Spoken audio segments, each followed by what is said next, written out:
drive out to a small town called Maysville. They got them big ass glass windows, you know, the double ones right by the front door. And there's a recliner up against the back of it, up against this window. And I look in, I can see a guy's head, and he's doing this.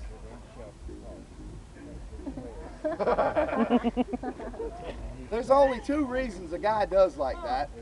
Either one, he's falling asleep to some good music, or he's playing a little basketball. And hopefully she was a dribbler. But I'm sitting there, I'm like, I can't bust on you, homie. I gotta let you get yours. But after 10 minutes or so, I started to get bored. So I'm like, I gotta get back. I got money to make, motherfucker. I knock on the door. Door opens. Or a woman rises up from this position and walks to the door. Man even puts his gear away and comes to the door too. They get to the door. He appears to be about 35, 36. She appears to be about 70. Without tooth one in her motherfucking head. That, my friend, is a gum job, also known as a no denture adventure. All right, now the story number 2. If I say the menu at Papa John's Pizza, y'all got a pretty good idea of what I'm talking about, right? Yeah, it's pizza. It ain't fucking rocket science, it's pizza. I have to read the entire goddamn menu, topping by topping, combo by combo, dipping sauce by dipping sauce, drink options. I had to read everything. Why don't you tell them what you want? And then she ordered pizza, she ordered breadsticks and chicken wings. And 2 of every kind of sauce. Wait. No. Plates and napkins. Not done.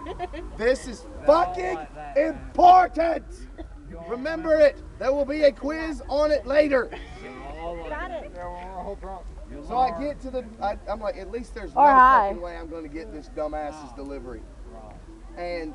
But we had a timed order come in, and guess what? I get to go to their fucking delivery. I go to the hotel room. I knock on the door, and what opens the door is the truest definition of the term butterface I have ever seen in my life.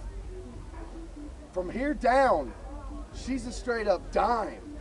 Little gray tank top, belly, little shorty shorts, little thong peeking out, bra, sexy, hair done right. If she didn't look like a treasure troll, it would have been perfect. But it's all good. Butterface. And then I give her her food. She tips me $5. I'm like, hey, it's a success. Made $5. Got to see a chick who halfway decent, you know, if you hit her from behind. And then I got made $5, you know, walking back down the hall. I get halfway down the hall, and I notice I still have something in my bag. Guess what it was? The plates and napkins. The first people to pass the fucking quiz, and that's because they cheated. I told you there was going to be a quiz. They studied.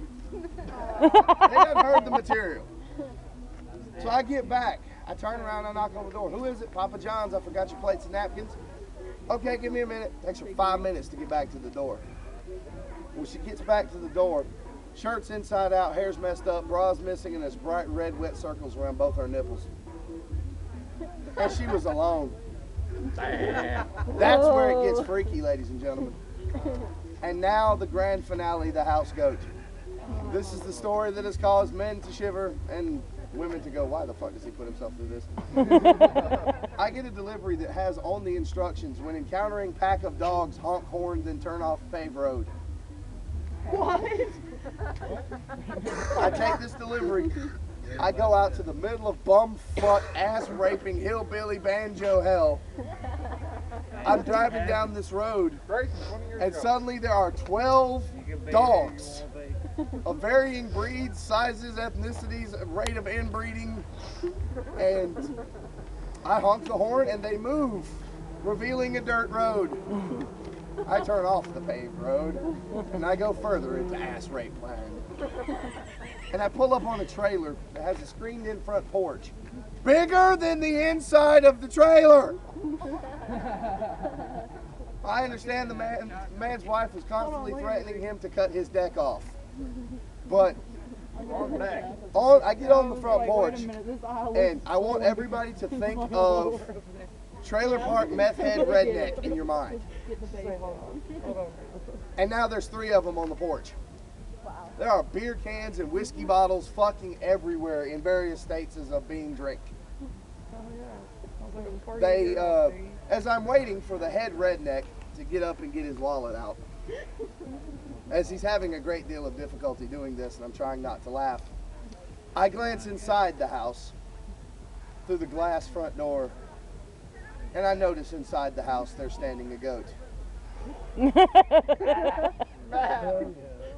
I'm not done.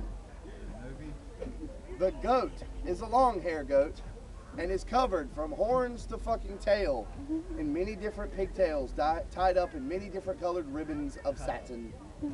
Something bad had happened to that goat and was going to happen to that goat probably for days. That's a house goat. The moral of the story is life is all about stories. At the end of life, you have to tell a story. I collect interesting ones.